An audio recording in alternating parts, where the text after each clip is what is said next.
Yeah, Scaringa, actually. Scaringa. Yeah. No, I've always pronounced that wrong. Scaringa. Okay. What kind of origin name is that? Yeah. It's Dutch. Is it? Dutch. Yeah. Okay. Scaringa. Yeah. And Ken, just the way it sounds. Right. Not too much you can do with that, No. right?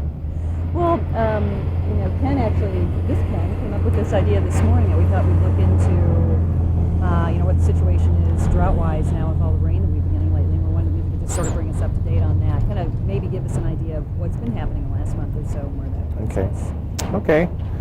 We've had very good rainfall in the last several weeks, and especially for those in southern Indiana are well aware, they've had very heavy rainfall in the last few days down there, 4 to 6 inches in some places.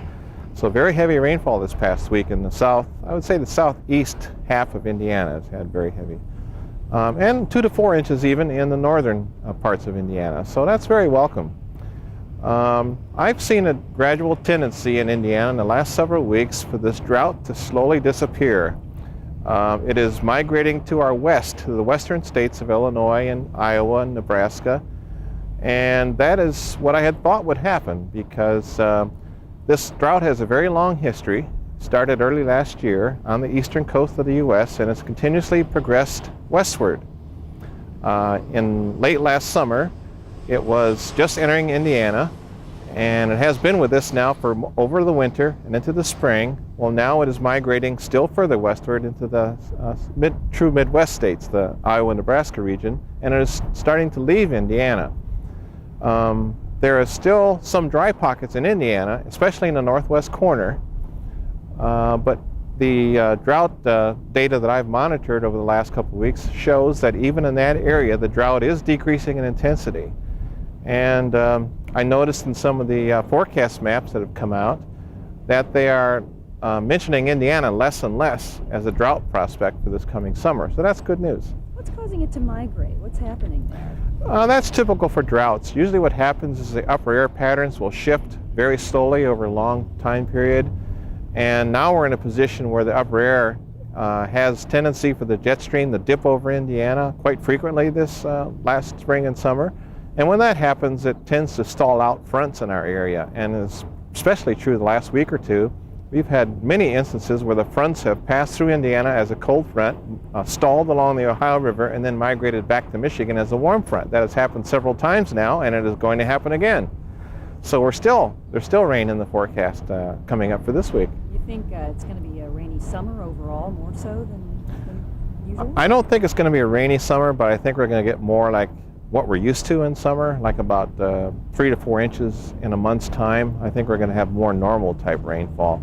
And so the possibility of drought, in my opinion, is really decreasing, at least in Indiana. So can we officially say the drought is over in Indiana yet? Officially, I guess that decision is made by the Palmer Drought Index, and that index is very slow to respond, and I expect that it will still show drought in Indiana, at least for a few more weeks, just because it is so slow to respond. And so I guess if you wanted to call it officially, no, it's not over, but for essentially, I think it is. What's the Palmer Drought Index? That's an index that was developed many years ago, and it tries to compare areas of the United States together to see what areas are now in a drought, which are not. It's sort of a nationwide index, and it's based on rainfall and evaporation. And what they try and do is look at what the local terrain is, such as soil moisture capacity and so on for the various soils in the various states, and they try and put it on a common basis for all the United States so we can compare, say, western states to eastern states. And that index has been in the drought category now in Indiana for probably since last fall. Yeah, so I long time. Getting a year, well, maybe even longer than that, possibly, or? Yeah, well, at least since last summer. Since then. Okay. Right. I don't know how in touch you are with farmers if they contact you, but they've got to be happy with all this. I think they are. I've not had any contact me today, but I would think they would be. If I was a farmer, though, I would still want the rain to come often, but with less intensity. And part of the problem we've had lately, we've had these intense thunderstorms, which dumps a lot of rain in a short period of time, which a lot of that will run off into rivers. And our rivers are quite high right now, as evidenced by that. If I was a farmer, I'd prefer frequent rain, but maybe a little bit slower in intensity. like a gentle rain, I'd say. We were noticing crossing over the Wabash, it looks real brown. Is that mud from all the rain that's been? I believe so. It's mud that's been stirred up, right? Have you noticed that? I mean, is it browner than it normally looks? Maybe slightly, but the Wabash is not real clean here anyway, anytime. But yeah, it's definitely come up though in the last couple of weeks, definitely. So you think within a couple of weeks we will be able to say it's over? I think so, yeah. And even on like it says on the national forecast maps, and I've noticed, I've kind of watched this on the national news that I've witnessed, when they talk about drought on a national scale, they often mention Indiana, just a little portion of Indiana in the core drought area. I noticed for the first time the other week that they dropped Indiana from that region. So I think even they are, agreeing that the drought probability in our state is really dropping off rapidly here. So. Anything else you wanted to add, or Ken? Anything on this? Just tell us real quick, how many inches rain deficit where it starts a drought, and then also tell us if you know how close to our yearly rainfall, whether we're close to normal yet or not, and by how much we're off or whatever. Oh, how much deficit we have? Yeah. Well, I'm sure it's going to change this week because we've had so much rain, and usually those figures are updated on Tuesdays, which is tomorrow. But going on what we had last Tuesday's report, they said we had a deficit of about 1 to 2 inches in the southern part of the state and maybe 5 or 6 inches in the northern part of the state. But since we've had such heavy rainfall this past weekend, I'm sure the drought would be essentially zero, or the deficit would be essentially zero in a good part of the southern portion of the state, but maybe still maybe a couple inches yet in the northern part. How far down were we? Do you know what our worst? Worst off about 8 inches deficit, I believe. When was that? Do you remember? I would say April. And was that in the north? Mostly in the north, yes, the northwest corner. Why's the northwest corner had a rougher time than it's just the way the patterns have Just gone? because the weather patterns and the storm systems have usually come up from the Texas-Oklahoma area, and then they travel along the Ohio River, and they tend to give the southern Indiana more opportunity for rain than the northern part, which is typical for this time of year. So, and also they have drier soils up there. They have more sandy soils up in the northwest, so they don't hold as much water, so they would probably show a drought status much earlier than the rest of the state would. So, Ken, if you were going to declare when the drought is over, what day do you think that might be? I guess I would take a guess the end of the month, because the index does take a few weeks to catch up to what's happened. So yeah, I would, if I had to venture, I'd say around the end of the month. Yeah. Okay. Me too. Great.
A relation to the academic program at all. There she is. Almost said. We found them before you did. To check out the drought situation, or the lack of drought situation. Where are things right now as far as you can see it? Well, some folks are calling this the wettest drought they've seen so far. These rains we've had over the past 6 to 8 weeks have really taken away much of the sting from what a drought might have brought on for us. So it's looking much better. Give us a picture, if you can, in numbers or... Well, some of the numbers are kind of hard to get a grasp on, but back in the early part of April, roughly 3/4 of our state was very short of soil moisture. That'd be both topsoil and subsoil moisture. And there was a lot of anxiety and concern about, getting the crop planted and would there be adequate moisture. Well, as it turned out, now, here we are a little bit 2 months later, everyone's basically got their crops planted, great planting season, and now we're down to less than, maybe 1/4 of our state talking about wanting a little more water. But by and large, the story has turned around. So a farmer's pretty happy right now? Well, they're never totally happy. I guess none of us are really. They're much relieved. I think it took away a lot of the anxiety. But now you hear stories about standing water and wind damage to some of the wheat crop and some hailstorm damage, those kind of things. And I think probably the biggest concern is wheat harvest and then some replant of soybeans that has been damaged because of weather problems. Mostly hail and wind? Mostly wind with the wheat, with some hail, although in more localized areas. What's the wind doing to the wheat? Well, the wheat is nearing ready for harvest. So it's very mature. The stalks are very weak, and so any kind of a wind that comes through can flatten that down very easily. It makes it very difficult to harvest. But furthermore, if there's wetness underneath or damp soils underneath, then it begins to kind of steam, and the quality of the wheat is very difficult to maintain in that situation. Have we gotten too much rain too quickly? Well, this last week with anywhere from 3 to 5 inches across much of the state, that's almost more than anyone would have wanted at that point. But we were short coming into that, so we've absorbed most of it. Some standing water, some problems with replant on beans, but by and large, very little damage to corn. We hear that phrase, knee high by the 4th of July is what where the corn ought to be. How's the corn doing? Well, there may be some at elephant high by the 4th of July, the way this is going. Like I said, we planted early, record early planting on both corn and beans, ideal planting conditions, good scattering of moisture now through these first 6 weeks after planting, and this crop is probably going to really grow rapidly. And that's good news after last year, right? It would be, and we'll have to keep watching our water supply as we move on into July, because we still have about 1/4 of our state with shortage on subsoil moisture. That means that after a week's period of dryness, some of that crop may begin to show a little stress. So we've not made up the deficit from last year, but we're sure in good shape today. But it's too early to say the drought is over. Well, that's a Weather Bureau call, not mine. We try to look at the crops, and as far as the crop impact, we see negligible impact now from any kind of dryness, and really little to be concerned about. How much more would it take for you to feel comfortable? I know that you say it's their call, but... Well, around August the 10th. We need good rainfall from now through early part of August, and the crop will be basically made. If we get into very high temperatures in July, when the moisture demands are at the maximum, the crop could still stress because of that heat and maybe even some subsoil moisture shortage. But we're in much better shape now than we were even 3 weeks ago. Can you give us some sense, I know you're the numbers man, of the importance of the farming economy to this state? Well, agriculture in Indiana produces over $5.5 billion worth of raw products. Some consider it the leading industry in the state. It's difficult to make those direct comparisons. But we have over 60,000 family farms in the state that derive their livelihood from farming. We are the 8th largest state in agricultural income in the nation, even though we're still a relatively small state geographically. So we are dependent upon agriculture. It's a very vital part of our society and our social fabric. And it's been a tough couple of years, weather-wise and price-wise. So this brings a little more optimism. I think that should do it for me. Ken, anything top of your mind? What a great interview you are. Okay, well, thank you.